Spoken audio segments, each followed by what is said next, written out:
سنو نا ترمذی کی حدیث اور اسے یاد رکھنا۔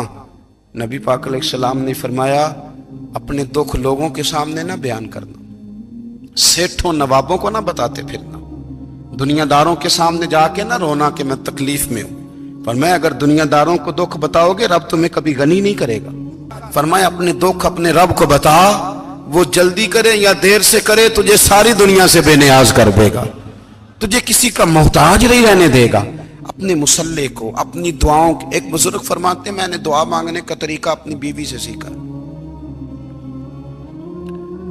دعا مانگنے کا طریقہ اپنی، سیکھنے والے تو اپنے بچوں سے بھی سیکھ لیتے ہیں، سیکھنے والے تو ہر ایک سے سیکھتے ہیں۔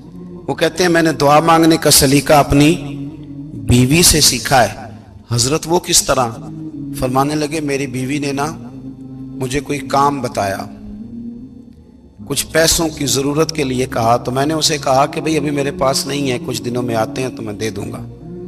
عورتوں کی عادت ہوتی ہے وہ بار بار یاد کراتی ہیں، 2-4 دنوں کے بعد پھر اس نے کہا حضرت وہ میں نے کہا تھا کچھ پیسے، میں نے اسے کہا کہ ابھی میرے پاس نہیں ہے، کچھ دنوں میں ملتے ہیں تو میں تمہیں دے دوں گا۔ اس نے کچھ دنوں کے بعد پھر کہا حضور وہ میں نے کچھ پیسے کہے تھے۔ فرماتے میں نے ڈانٹ دیا، میں نے کہا کہ کیا تو روز مجھے شرمندہ کرتی ہے، کہا نا میرے پاس نہیں ہے، ہوں گے تو دے دوں گا، تو روز یاد کراتی ہے۔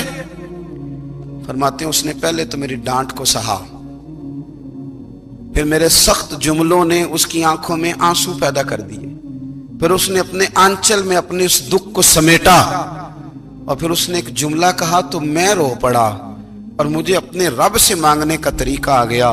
مجھے کہنے لگی حضرت جی آپ نے ڈانٹ دیا میں نے سہ لیا، پر آپ ہی میرے شوہر ہیں، بتائیں نا آپ سے نہ کہوں تو میں کس سے جا کے کہوں۔ فرماتے ہیں میں رو پڑا، اور میں کھل کے رویا، اور میں تڑپ کے رویا، اور پھر میری سسکیاں بند گئیں۔ تو مجھے کہنے لگی آپ کو کیا ہوا؟ میں نے کہا مجھے بھی دعا مانگنی آ گئی ہے، جب میں اسے کہوں گا نا اللہ تو ہی میرا رب ہے، میں تجھ سے نہ کہوں تو میں کس سے جا کے کہوں؟ میں کیوں کسی بندے سے سوال کروں؟ میں کیوں کسی دنیا دار سے کہوں؟ میں تیرے بندوں کا، نیک بندوں کا وسیلہ لے کے، تیرے محبوب کی غلامی لے کے تیری بارگاہ میں آئیں، تجھ سے نہ مانگوں تو کس سے مانگوں؟ سمجھ آ گئی ہے جب میں اس رنگ میں مانگوں گا تو پھر رب میرے اوپر بڑا ہی فضل فرمائے گا، وہ میرے اوپر بڑی رحمت کرے گا، وہ میرے لیے آسانیاں کرے گا۔ عزیز دوستو، بہلول دانا رحمت اللہ علیہ بیٹھے تھے تو ہارون رشید حج کر کے آ رہا تھا، تو رستے میں حضرت شیخ سے ملاقات ہو گئی، تو السلام علیکم کے بعد کہنے لگا حضور کوئی حکم ہو تو بتائیے گا۔ تو حضرت بہلول دانا فرمانے لگے تیرا رب کون ہے؟ اس نے کہا اللہ۔ تو فرمایا میرا کون ہے؟ کہا اللہ۔ فرمانے لگے تو بڑا ہی بیوقوف ہے، کیا تو یہ سمجھتا ہے کہ رب ہارون رشید کو تو دے گا اور بہلول دانا کو بھول جائے گا؟ تیرا بھی وہی رب ہے، میرا بھی وہی رب ہے۔ اس نے اگر تجھے دے کے آزمایا ہے تو ہو سکتا ہے مجھے نہ دے کے آزما رہا ہو، جب اس کی حکمت کے تقاضے ہوں گے تو عطا کرے گا اور دے گا، تو جا اپنا کام کر۔ بھائی اپنی روحانی زندگی، اپنی عبادات، اپنے وظائف، اپنے روزمرہ کے معاملات، اپنی دعائیں، اپنا استغفار، دنیا میں اتنا مشکل معاملہ ہے، آخرت میں مجھے بتائیے گا کتنا مشکل معاملہ ہوگا۔ میرے نبی پاک صلی اللہ تعالی علیہ وسلم نے فرمایا جو لوگ سورہ ملک پڑھا کرتے تھے نا، سورہ ملک، یہ سورت ملک قیامت میں ان کی سفارش کرے گی، اور اس طرح کرے گی کہ کہے گی اے اللہ یہاں اس بندے کو جنت میں داخل کر دے یا مجھے قرآن پاک سے علیحدہ کر دے۔ تو رب فرمائے گا جا اس کا دامن تھام کے اسے جنت تک پہنچایا۔ آپ بات کو سمجھیں، جب آپ کے تعلقات اپنے معاملات کے ساتھ مضبوط ہوں گے، یہ نبی کریم نے وعدہ کیا ہے کہ تو سورت واقعہ پڑھ تیرے گھر میں فاقہ نہیں آئے گا۔ حضرت عبداللہ ابن مسعود رضی اللہ تعالیٰ عنہ بیمار تھے تو حضرت عثمان غنی رضی اللہ تعالیٰ عنہ تیمارداری کے لیے تشریف لے گئے، اور جا کر کے کہا کہ آپ بڑے بیمار ہیں، آپ کی بیٹیاں زیادہ ہیں، میں چاہتا ہوں کہ خزانے میں سے کچھ مدد کروں۔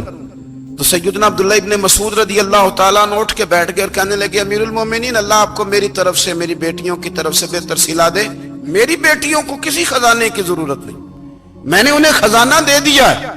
کہا جناب آپ نے کون سا خزانہ دیا ہے، میں آپ کے مالی معاملات کو جانتا ہوں۔ تو فرمانے لگی امیر المومنین میرے نبی کریم نے فرمایا ہے جو سورت واقعہ پڑھے اسے کبھی فاقہ نہیں آتا، میں نے بیٹیوں کو یاد کرا دی ہے، یہ خزانہ میں نے انہیں دے دیا ہے۔ وہ سارے والدین سنیں جو بیٹیوں کے لیے پریشان رہتے ہیں۔ حضرت عبداللہ ابن مسعود نصیحت کر رہے ہیں، فرمانے لگے میں نے سورۃ واقعہ یاد بھی کرا دی ہے، پڑھنے کی عادت بھی ڈال دی ہے۔ حضور نے فرمایا ہے جو سورۃ واقعہ پڑھے اسے فاقہ نہیں آتا۔ کہنے لگے چاند تو اپنی جگہ چھوڑ سکتا ہے، سورج گر سکتا ہے، تارے ٹوٹ سکتے ہیں، پر مدینے والے رسول کی بات غلط نہیں ہو سکتی۔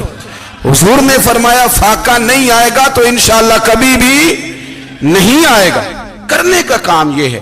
حضور نے فرمایا جو فرض نماز کے بعد دعا مانگے اللہ اس کی قبول کر لیتا ہے۔ نبی پاک صلی اللہ تعالی علیہ وسلم نے فرمایا اللہ مسافر کی دعا قبول فرماتا ہے۔ حضور نے فرمایا اللہ مظلوم کی دعا قبول فرماتا ہے۔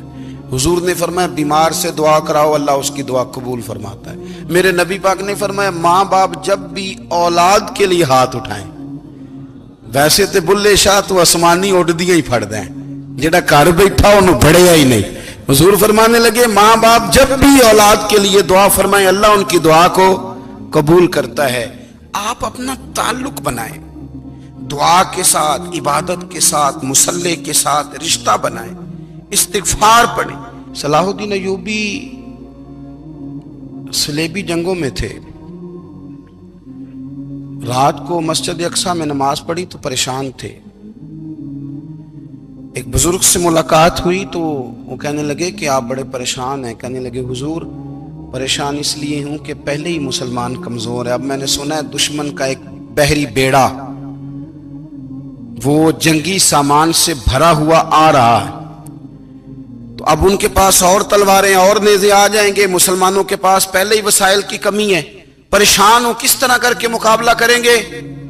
یہ بات کہتے ہی صلاح الدین ایوبی نے بزرگوں سے کہا حضور آپ بھی دعا کرنا، دعا کی بڑی طاقت ہے۔ میرے نبی پاک نے فرمایا دعا مومن کا ہتھیار ہے، دعا مومن